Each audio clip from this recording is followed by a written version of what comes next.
I guess सगळ्यांसोबतच हे होत असावं, पण कुणी बोलून दाखवत नाही. खूप खूप सुंदर रिस्पॉन्स मिळाला होता. म्हणजे अक्षरशः लोकांनी हे पुस्तक डोक्यावर घेतलं होतं, ज्यांनी मला वाचनाचं वेळ तर लावलंच, पण मी ॲज अ पर्सन म्हणून पण त्यांच्या प्रेमात पडले. वपू काळेंचं एक वाक्य आहे, the more personal you speak, the more universal it becomes. Hi and hello, welcome to readers dais. आजच्या व्हिडिओमध्ये आपण माझ्या one of the most most most favourite ऑथरच्या पुस्तकांविषयी गप्पा मारणार आहोत. तत्पूर्वी मी तुम्हाला एक डिस्क्लेमर देते की ही सर्व पुस्तकं मी बुकशॉप्समध्ये जाऊन विकत घेतलेली आहेत. त्यामुळे ही सर्व पुस्तकं तुम्हाला एकत्रच कुठे ऑनलाईन अवेलेबल होतील का नाही याची मी तुम्हाला गॅरंटी नाही देऊ शकत. पण तुम्ही जर मंगलाताईंचं एक जरी पुस्तक वाचलं तरी दुसरं पुस्तक वाचायला स्टार्ट करण्यापासून तुम्हाला लिटरली कुणीसुद्धा थांबवू शकत नाही, याची मात्र मी खात्री देऊ शकते. सो आज आपण ज्या मंगलाताईंच्या ज्या पुस्तकांविषयी बोलणार आहोत, तर ती पुस्तकं मोस्टली एकतर लेख आहेत किंवा कथासंग्रह आहेत. म्हणजे त्यांनी विविध वर्तमानपत्रांमध्ये, मासिकांमध्ये, दिवाळी अंकांमध्ये जिथं कुठे जे लेखन केलेलं आहे त्या सर्वांचं कंपायलेशन म्हणजे ही ती पुस्तकं आहेत. मंगलाताईंची जी लेखनशैली आहे ती मला अतिशय खट्याळ, मिश्किल पण मार्मिक वाटते. म्हणजे त्यांचं सेन्स ऑफ ह्युमर तर मला पु ल देशपांडेंच्या पुस्तकांची आठवण करून देतो. आणि त्यांच्या रोजच्या जगण्यातल्या जे गोष्टी आहेत त्याबद्दल त्यांनी जी मतं व्यक्त केली आहेत या पुस्तकांमध्ये, तर ती मला त्यांचे ऑब्झर्वेशन स्किल्स किती ॲक्युरेट आहेत याची जाणीव करून देतात. म्हणजे एखादा लेखक त्याच्या लिखाणातून किती मनमुराद आयुष्य जगू शकतो त्याचं बेस्ट एक्झाम्पल म्हणजे मंगला गोडबोले आहेत. सो नाव पहिलं पुस्तक आहे धोक्यात हरवणारी वाट. तर हा जो लेखांचा संग्रह आहे, तर आधी मंगला गोडबोले यांनी साप्ताहिक सकाळमध्ये याच धोक्यात हरवणारी वाट या शीर्षकाच्या अंडर जे लेख लिहिले होते त्यांचं कंपायलेशन आहे हे. तर या लेखांमध्ये एक कॉमन गोष्ट ही आहे की ये जवानी है दीवानीमध्ये एक तो डायलॉग आहे की कहीं पर पहुंचने के लिए कहीं से निकलना जरुरी होता है. तर बेसिकली की जेव्हा आपण बदलत्या काळासोबत चालायचं म्हणून एक एक पाऊल पुढे टाकतो तेव्हा जुनं काही ना काही आपल्याकडून निसटून जातंच. पण या सगळ्यामध्ये आपला कसा मधला माकड होतो आणि याचे दुर्गामी परिणाम काय असू शकतात हे मंगलाताईंनी या पुस्तकाच्या माध्यमातून सांगितलेलं आहे. दुसरं पुस्तक आहे पर्स हरवलेली बाई.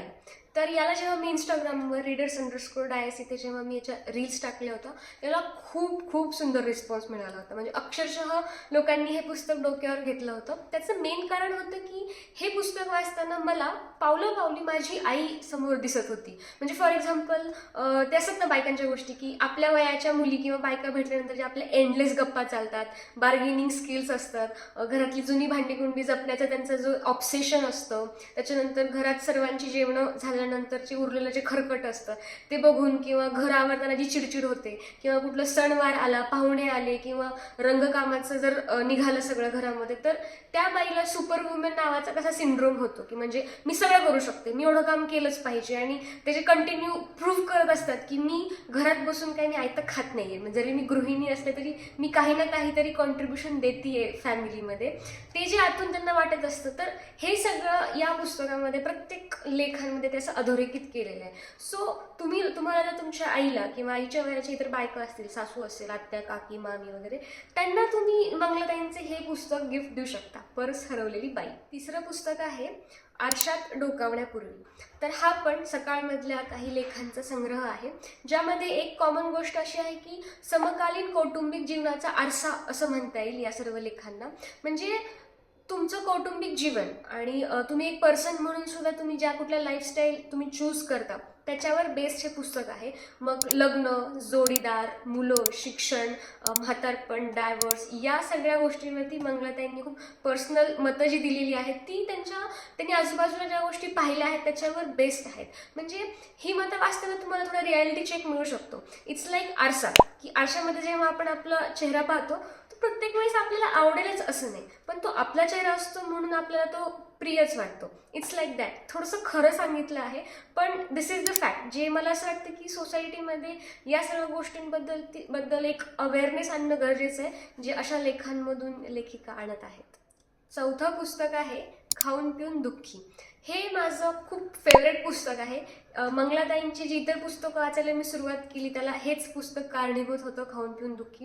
हे पुस्तक मी पहिल्यांदा बुकशॉपमध्ये, कोथरूडला पुस्तक विश्व इथे मी जाऊन विकत घेतलं होतं. तिथे हे विकत घेण्यापूर्वी मी ह्यातला पहिला चॅप्टर वाचला होता ज्याचं नावच होतं खाऊन पिऊन दुःखी. आणि हा पहिला लेख मला एवढा आवडला होता की मी नंतर हे पुस्तक विकत घेतलं आणि खूप जणांना इंस्टाग्रामवर रीडर्स_डायस इथे सजेस्ट केलं होतं. तर या पुस्तकामध्ये अशा काही लेखांचा संग्रह आहे ज्यामध्ये अशी लोक आहेत की त्यांच्याकडे खायला प्यायला हिंडायला फिरायला कपडे लत्ते सगळं आहे, तरीही ते आयुष्यात खूप दुःखी आहेत. म्हणजे ते इतरांना भेटवस्तू देऊ शकतात पण इतरांना वेळ नाही देऊ शकत. आपल्या मुलांना मॅनर्स शिकवतात पण बेसिक माणुसकीच्या गोष्टी विसरतात. हे सगळं या पुस्तकामध्ये हायलाईट केलं आहे. अँड हे पुस्तक तुम्हाला जर या सर्व पुस्तकांपैकी मी तुम्हाला सांगेन एक जरी पुस्तक वाचलं ना तरी इनफ आहे. मस्त हे पुस्तक. 5वं पुस्तक आहे जिथली वस्तू तिथे. जिथली वस्तू तिथे. तर या पुस्तकामध्ये हा एक विनोदी कथांचा संग्रह आहे ज्यामध्ये जे वाचताना असं वाटेल की यार कुठेतरी चौकातीनं असं गप्पा मारून आलोय आपण. म्हणजे अशा गप्पाच्या घरी आल्यानंतर आपण विसरूनही जातो की यार काय होते टॉपिक त्या गप्पांचे. पण ते गप्पा मारताना फार हास्य विनोद होतो, फार एकमेकांना असं हायफाय वगैरे देत असतो आपण. तशा या कथा आहेत जे म्हणजे माझं पण सेमच झालं की मी पुस्तक वाचलं, मी खूप एन्जॉय केलं आणि पुस्तक संपल्यानंतर मी पण विसरून गेले की यार नेमकं ह्यात काय वाचलं होतं मी. बट एक गोष्ट अंडरलाईन करण्यासारखी होती की प्रत्येक फॅमिलीमध्ये ना काही ट्रेट्स असतात. फॉर एक्झाम्पल जर माझी फॅमिली झाली तर ते सगळे पुस्तक वाचणारे असतील. तसे काही लोक खाण्याचे खूप शौकीन असतात, काही घरांमध्ये नेहमीच पाहुणेरावळे येत असतात, काही घरं नेहमीच अस्वच्छ असतात, तर काही घरं म्हणजे क्लिनलीनेसला एक्स्ट्रीमली ऑब्सेस्ड असतात, काही जण संगीताचे शौकीन असतात. तर हे जे फॅमिली ट्रेट्स आहेत ना त्याच्यामध्ये काय विनोद असू शकतो हे या सर्व कथांमध्ये अधोरेखित केलेलं आहे. नेक्स्ट पुस्तक आहे गुंता. हे थोडंसं सिरियस पुस्तक आहे. यातल्या सर्व कथांच्या केंद्रस्थानी स्त्री आहे जिची स्वतःची वेगळी स्वतंत्र कहाणी आहे. म्हणजे स्वतःच्या पोटच्या पोराचा संसार खराब होऊ नये, त्याच्यावरती दुःखाचं मळभ येऊ नये म्हणून ब्रेस्ट कॅन्सरसारखा आजार लपवणारी सविता आहे. तर वृद्धाश्रमामध्ये मानवी स्पर्शाला असुसलेली मोडक मामी आहे. या आणि अशा अनेक स्त्रिया ज्या आहेत या कथेतल्या तर या तुम्हाला अंतर्मुख व्हायला भाग पाडतात. म्हणजे असं म्हणतात ना की एक स्त्री दुसऱ्या स्त्रीचा पाय ओढत असते किंवा एक स्त्री दुसऱ्या स्त्रीला तिने स्वतःचे ट्रॉमाज जे झेललेले असतात, जे पीडा जी सहन केलेली असते तीच पास ऑन करत असते. अशी पुस्तकं जर स्त्रियांनी वाचली तर मला असं वाटतं की त्या मेंटली हील होऊ शकतात आणि त्यांचा इतर स्त्रियांकडे बघण्याचा दृष्टिकोन पण आमूलाग्रपणे बदलू शकतो. And the last but not the list, सुखी स्त्रीची साडी.